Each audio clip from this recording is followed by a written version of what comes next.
ఇప్పుడు కేవలం 7,999 up to 10 kgs వరకు బరువు తగ్గి అధిక బరువు నుంచి వచ్చే ప్రధాన సమస్యలను దూరం చేసుకోండి. అదిగో ఇదిగో అంటూ ఊరించిన స్వరమాంత్రికుడు ఇళయరాజా జీవిత చరిత్ర వెండి తెరపైకి వచ్చేసింది. మాస్ట్రోగా ధనుష్ నటిస్తున్నాడు. బుధవారం జరిగిన పూజా కార్యక్రమానికి కమల్ హాసన్ ముఖ్య అతిథిగా విచ్చేసి ఇళయరాజాతో పాటు టైటిల్ పోస్టర్ ని లాంచ్ చేశారు. సప్తస్వరాలకు చిరునామాగా నిలిచిన సంగీత జ్ఞాని ఇళయరాజా 1400 సినిమాలకు పైగా మ్యూజిక్ ఇచ్చారు.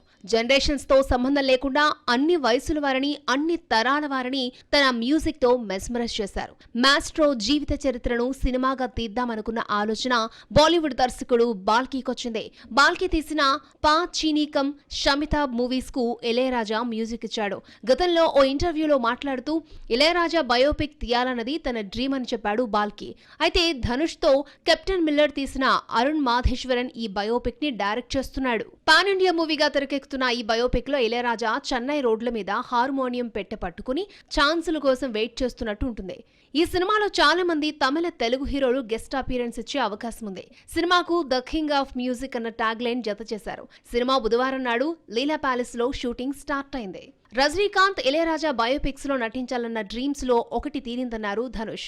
బయోపిక్ గురించి మాట్లాడుతూ నిద్రపోయే ముందు చాలా మంది ఇళయరాజా పాటలు వింటారని, నేను మాత్రం ఎలాగైనా ఆయన బయోపిక్ లో నటించాలని ఆలోచిస్తూ నిద్రలేని రాత్రులు గడిపాను అన్నాడు. సినిమా పోస్టర్, మ్యూజిక్ ఎవరో చెప్పలేదు.